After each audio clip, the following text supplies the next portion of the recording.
want to tell us what the call was? All right, about 12:35, we had a call for smoke in the building behind us here. There's several buildings here. It's the Farrell's Complex, American Brass. There's other, what's called Diversified Electric, had their storage. It's strictly a storage facility there.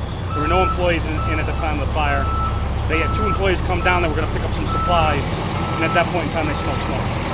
They backed back out and called us.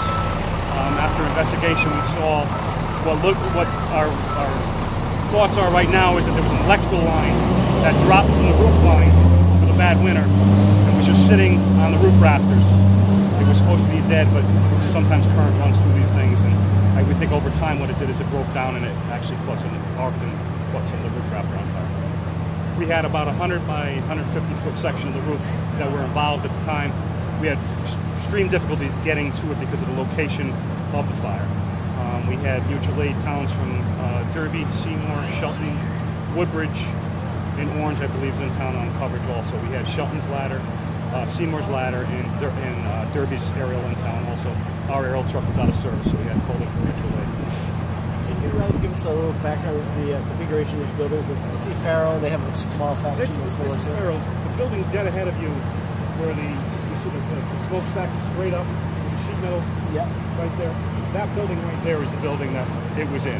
It's actually, you see that little brick firewall that we see at the very top of the roof line up there? Yeah. It was on the north side of that, the northern part of that. That's where the fire started.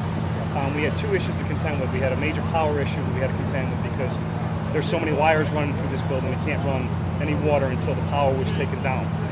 The power feeds different areas here and comes from different parts of the building, so not only did I have to drop the hub from the building itself, that main part, I had to make sure that the whole complex was down because of the power, the way it swings through the buildings. Our second issue was right down below where the fire was. There was crates of stored cardboard, sheets and sheets of cardboard. So all the embers from the roof burning were dropping down into the cardboard. So it was a little hit and miss for the water. The bottom, you saved the buildings.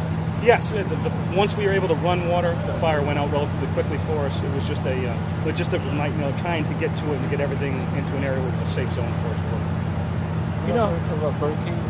Yeah, during the course of this, about 10 or 15 minutes into the operation of this, we had to come in as a working fire at Burger King. I wasn't there. One of my other chiefs responded down. The sprinkler system kicked in, put it out immediately. I don't know the damage. I do know that we have a deputy fire marshal down there doing that investigation right now. You know, were there any type of chemicals, latex, or anything like that inside? No that chemical. building? It was strictly a storage area for the facility. They more or less, it was cold storage for them, for the electrical. I'm not talking about anything in Farrell's. I'm talking strictly where the fire building was. The owner was here a short time. He came down as soon as his workers called him and told him about it.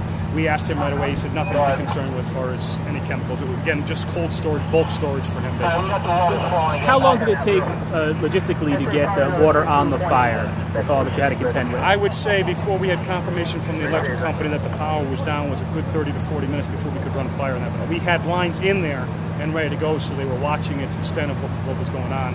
I mean, it had, I don't want to say a lot of area it could have gone before it became a real issue for us, because it's all open in there, but it was progressing relatively quickly enough to expedite the UI company. And could you just repeat the cause again?